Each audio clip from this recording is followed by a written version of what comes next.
Hey friends and loved ones, this is Marilyn from tarotclarity.com, and today I'm real excited because yesterday I got a package in the mail, and I always love when tarot packages come in the mail. I haven't been getting too many recently. I've kind of cut down a little bit, but I can't resist a good thing, and I could not resist the Patrick Valenza Deviant Moon release of the Epinal Tarot. Now, Patrick Valenza from Deviant Moon has been acquiring historic decks, and he's been doing a number of facsimile decks on his originals that he's bought. And I've bought a few from him. I think this is probably at least the third, maybe fourth deck that he's offered that was historic.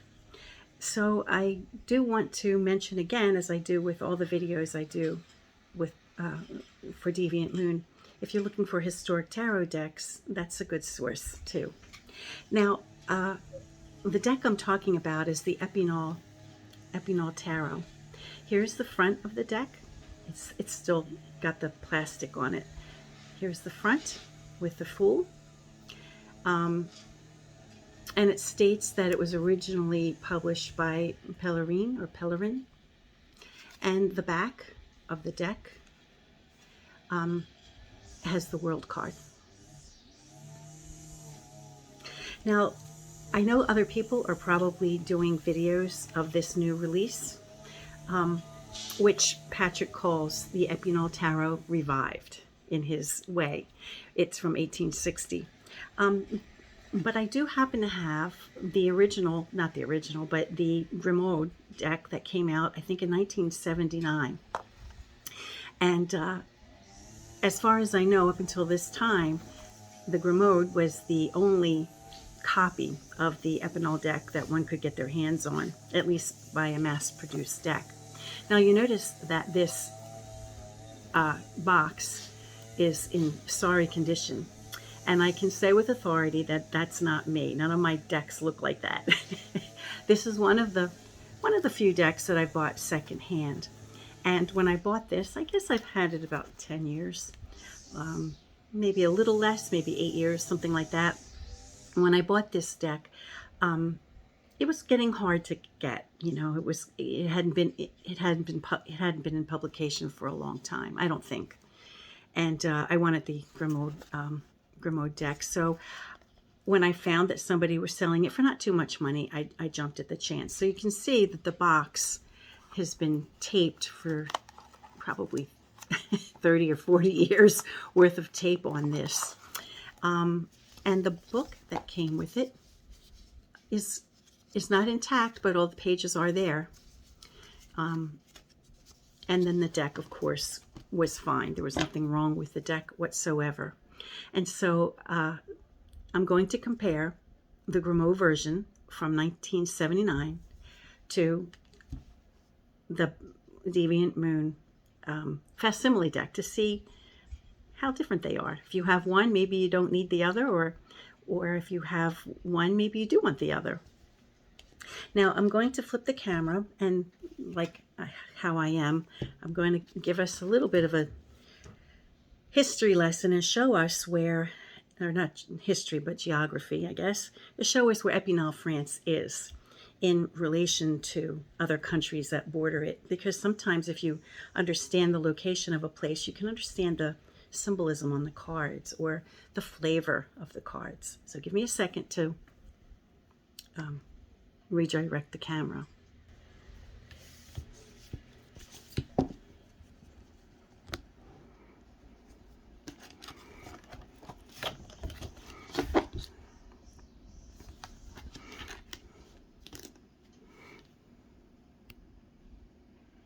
Okay, so here we have a map of France, and I'm showing it this way even though it's a little complicated to see because of the different areas in different colors, but I did it to show that Epinal is in the Lorraine region of France, and it's right here where this red dot is. So you see that Epinal basically borders the Besançon region. That's the area of style card deck that had Juno and Jupiter, remember? And we have, Switzerland here. We have Germany and Austria here. And if we look at a more broad map, we see Epinal right around here. I'm using this beautiful wand given to me by Temple of Miriam as a gift. I cherish it. It's beautiful. Anyway, Epinal it's not labeled on this map, but I think it's right around here. And clearly we see that Belgium isn't too far away. Germany's here, Austria, Switzerland, Italy. And I thought that would be helpful for you to see. Let me get the card. So I just got the plastic off of the box, but I wanted to show how cute when you open the box. You see these two tabs have coins on them, which I thought was kind of cute. Okay, let me go back off camera and get this thing off. All right, so here we are with the decks side by side and their respective boxes above them. Right out of the bat, I want to mention that, before I forget, that the Deviant Moon deck has square corners. So if the deck itself was squared, that is how Patrick left it. And I do believe that his mission is to not mess with the deck. So as much as it's possible to reproduce the deck without making any changes to it, that's how Patrick approaches the decks, from what I understand, based on things that he's mentioned. And the Epinal has rounded corners. The Epinal from Grimaud.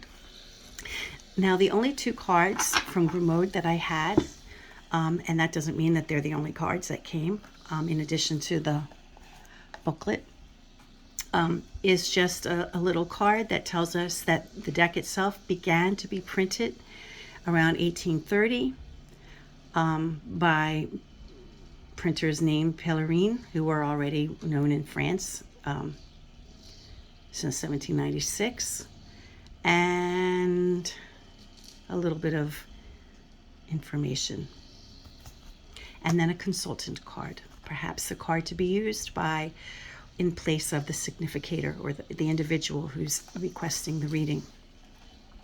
The two cards, or the cards that came in addition to the deck by Patrick, were the cards that identify this copy having been from 1860.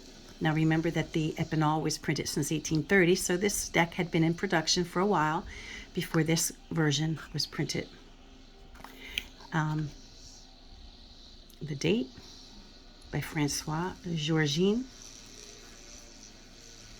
and how to get it, and of course a little informational card from Patrick. And okay, the backs of the cards of the Deviant Moon are the Scotch plaid, and the backs of the cards of the Grimaud are kind of like swords, scimitars. They almost look like a card, right? They almost look like the front side of a card. Now usually when I show a deck, I put it in a particular order that I just have been accustomed to putting cards in, but in honor of this brand new deck and the order it's in, I put my deck in that order. So here we have the first card, Les Fous. Now the Grimaud does have this here, as it does here, and it has the English translation for each card. Now the differences in these cards could be liberties that Grimaud took, or it could be the fact that this deck was printed, is a copy of an 1830 deck, and this one is from 1860. Although I don't know for a fact that this one is based on an 1830 deck or not. It's just what's on the packaging, so that's all I know. Let me look further. Yeah, okay, so the Grimaud doesn't say anything about this being a copy from 1860. It just says that it was in print since 1830. So I don't know if, you know, if the differences are the liberties that Grimaud took, or if it just happens to be based on a different version than this one is a facsimile of. The colors of the Grimaud are kind of jolting. And here, the facsimile deck is much more subdued.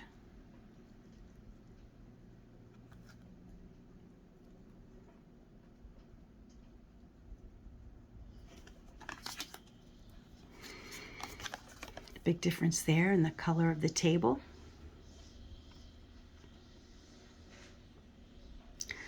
Already 2 cards in, and I can tell you that the Deviant Moon publication is a lot easier on the eyes than the Grimaud or Grimaud. I apologize for not pronouncing it properly.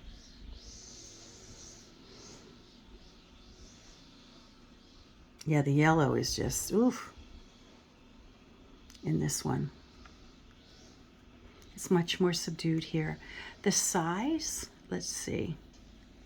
I guess they would have been the same size had it not been for the English, you know, on the bottom. And here we see, it makes sense, the proximity to Besançon in Switzerland, right? The Besançon region of France, because we do have the influence of Juno and Jupiter.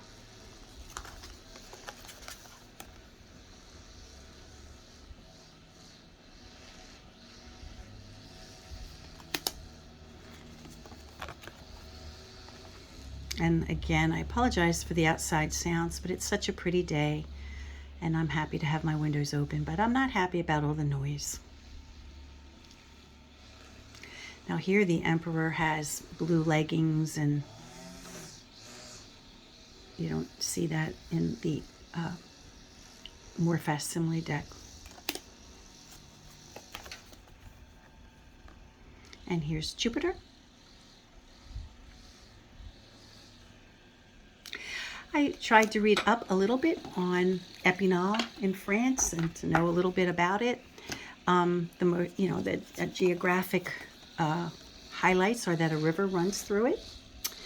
It was founded in the, I think, 10th century by a bishop or a monk who established a monastery and also created a castle to protect the area, the little area of Epinal.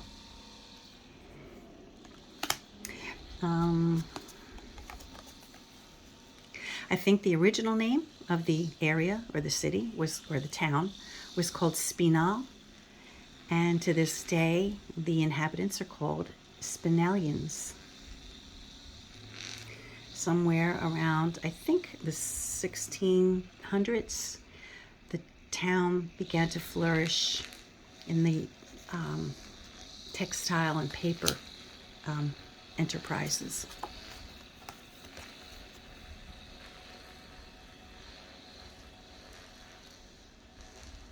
So we see a reference to Lois, or depending on how it's pronounced, Louis. Lois. And the monk, Le Capucin, translates to the monk, and it makes sense because if Epinal was, established or founded by a bishop or a monk, it makes sense that the hermit or the wise one of their town would be honored in this way. Maybe it's a reference to the bishop who founded the town.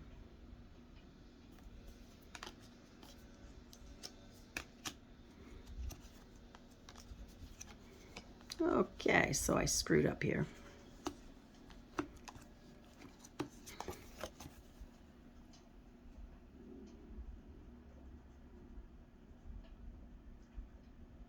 I don't know if the color variant shows up well enough in my video, but the color is much more pleasing in the Valenza deck. If I had to pick one deck or the other to have, it would be the Valenza deck. I don't use the Epinal by Grimaud that often because it's kind of ugly. I don't. It's not my color sensibilities. I shouldn't judge. That was a mean thing of me to say, it was ugly, but it doesn't like suit my tastes. But the Epinal on the left by Valenza, published by Valenza, does. Now you'll notice the only difference besides color here is that the flower is on the other side of the gallows here. It's over here in this deck. So I don't know, again, if that was an artistic liberty that Grimaud took, or if it's just because that was the particular deck that the particular original deck that the Grimaud was based on. It's kind of a comical skeleton. I kind of always liked the skeleton of this deck.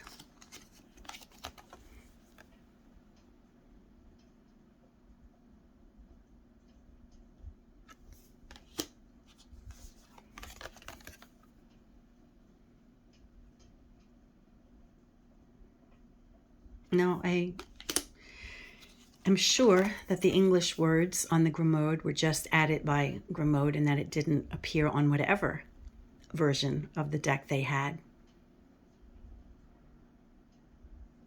Clearly, it's a lightning strike.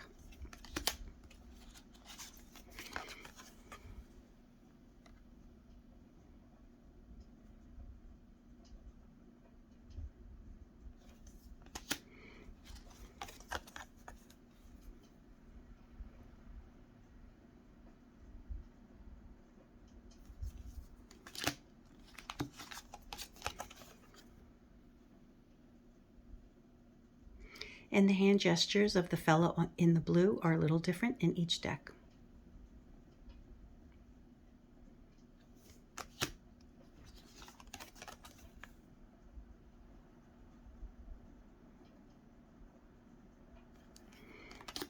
And the World card, the central figure is clearly blue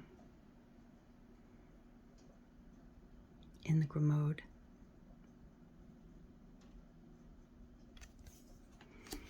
Okay, now the order of the pips begins with the baton. And the colors, of course, of the baton are different. They have a real Swiss look. If you remember looking at some of my videos of Swiss decks, or if you have any Swiss decks, you can kind of tell that it has a Swiss feel. I think if there is a Swiss influence, we'll probably see it more readily in the suit of cups. Very pretty.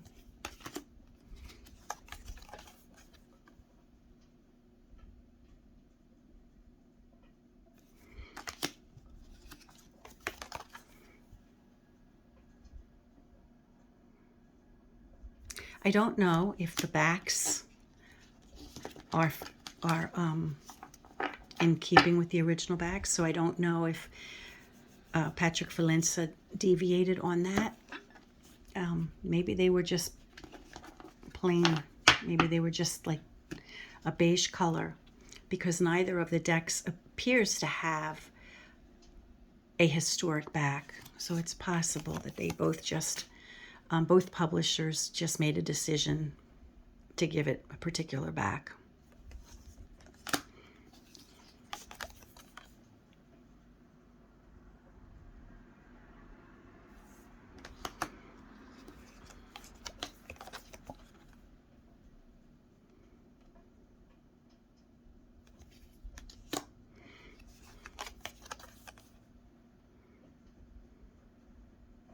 And I know the Valenza deck said that they didn't take any liberties in the size or anything like that.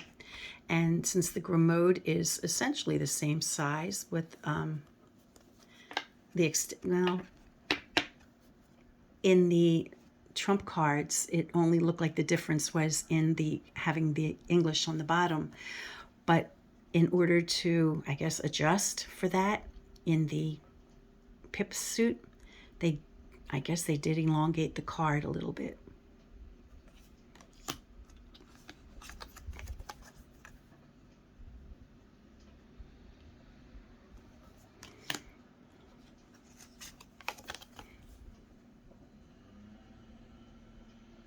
And also, the one thing that kind of bugged me about the Grimaud is that it looked like their heads were just a little too big for their bodies. And that might be because they had to elongate the card in order to put English. So maybe that's the area where they distorted the card, is in the characters' heads. Especially in the cards that didn't have the additional letters on it.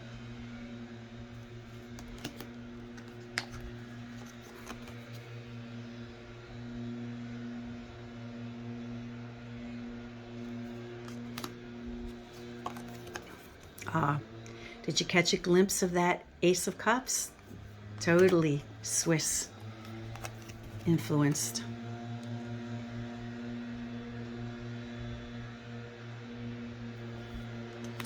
Or maybe the Swiss were influenced by the Epinal cups. Who knows? But you can see how in proximity to one another, different countries exchanged ideas and borrowed. And one style bled into the other area. So a country itself could have a variety of different styles. Let me pause until this leaf blower guy takes a break. Okay, hopefully that's a little bit better. It's occurred to me, you know, as yesterday when we were looking at the Artisan Tarot deck of the Via, which it goes on pre-order today, folks. So if you go to their website, you know, you can pre-order it today. And the Fleur Noire, I discussed how both of those decks, you know, clarify an area where it gets a little, you know, maybe where there's like misregistration or maybe the ink, you know, didn't cover as well or something like that. And I guess that's what the Grimaud attempted to do in the late 70s, was to bring a crisper image. And we see that in the shading on this card and other cards. And we notice that the registration of the green and the colors are more precise than in the Deviant Moon facsimile deck.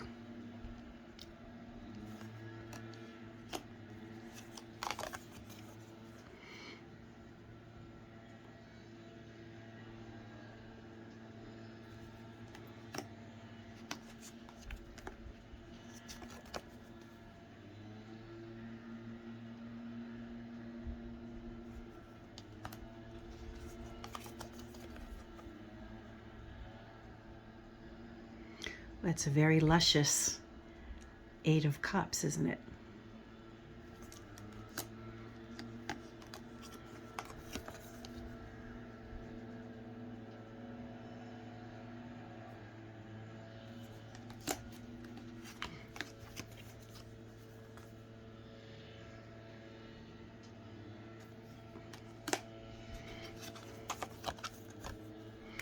And I call this my boyfriend card because I'm always fascinated by the Page of Cups, no matter what deck it's in. And we notice here we have the familiar draping of his garb over the cup, that he's got wreath in his hair and no hat, and in his hand there's a hat. And this is clearly depicted in this deck. In some other decks, it's not as clearly depicted, but I think it's interesting to see that it's generally pattern that we see regarding the Page of Cups.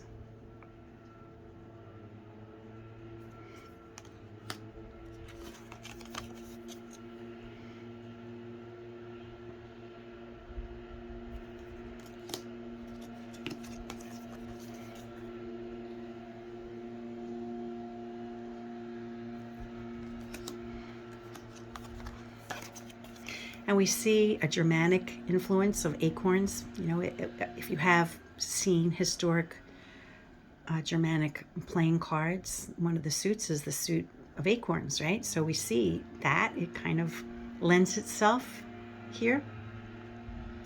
Even though we don't have a suit of acorns, we do see the image of acorns.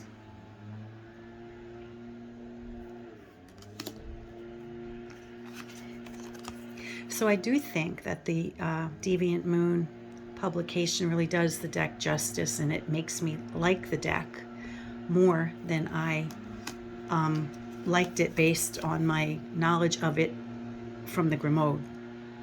Why did I buy the Epinal from Grimaud? Because I collect historic decks, and I just had seen it in pictures and books, but I hadn't ever seen a real copy of it, and I wanted it. I wanted to see for myself, you know, what exactly it looked like. And I felt like, I guess the Grimaud didn't really live up to my expectations of it, but this one by Deviant Moon does. So a big shout out and kudos to Patrick Valenza for having done it justice in his publication.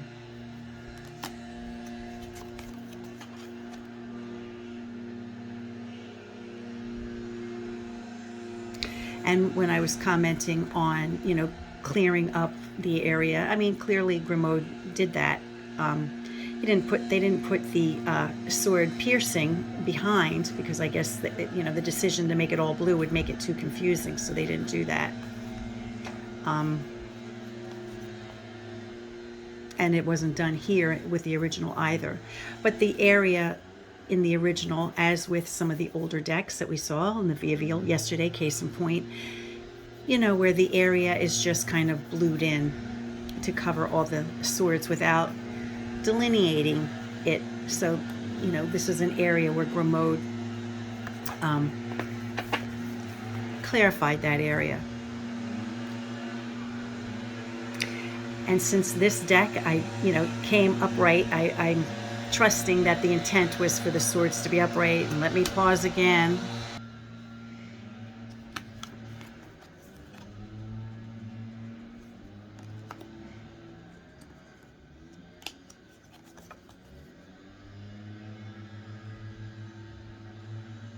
Now this one, they're up. The 9 and 10, they're up. What were they for the 8? Okay, it was up.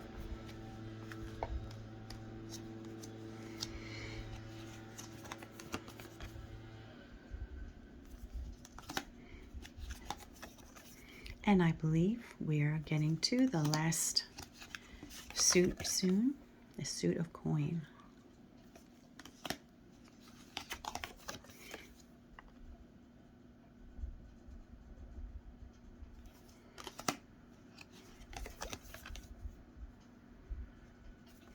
So the Ace of Coin is where it looks like they got their consultant card idea from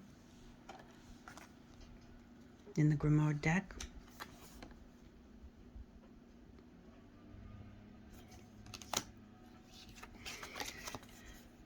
That looks very Swiss to me.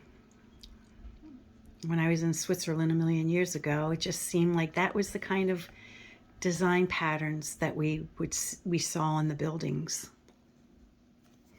So that 2 of Coins kind of looks like it's got a bit of a Swiss influence. Now typically we see the 3 coins with the oddball is on the top, but here, according to this deck, it's on the bottom.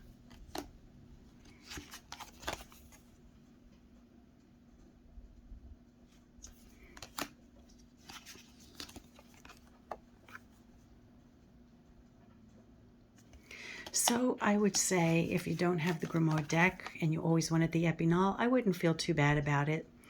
And I don't know, I probably wouldn't spend an arm and a leg to get it.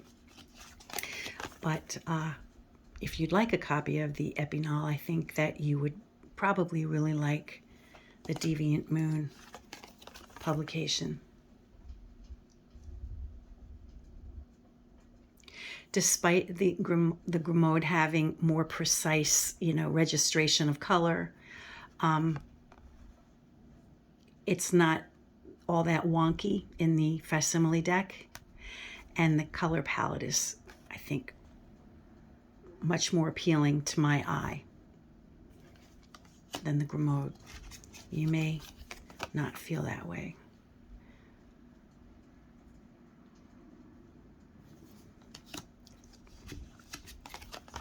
But if you're just asking me for my opinion, which you might not be, but if you are, I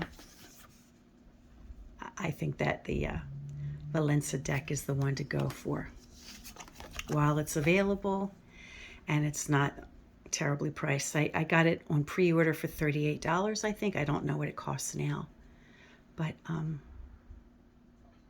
and I showed you a coin from the 1200s in Italy, which looked similar to this, except it had triangular edges, so it's kind of interesting.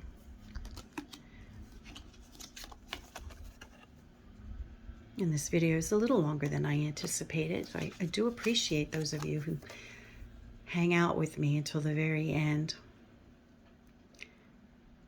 I think Tiara did. I think Tiara commented. I think that was you, Tiara. I appreciate my viewers who wait till the very end. I do. Oh, and last night, before midnight, I noticed that I reached 1,000 subscribers. Wow. I feel great. I don't know. Regrettably, I don't know who my 1,000th subscriber was. Maybe you know who you are, and that's probably enough, right? But I thank you very much for you all being here and subscribing to my channel. I'm humbled that I have 1,000 people who give a rat's fanny about what I have to say. And I hope I live up to your expectations. Until next time, friends, peace and stay well.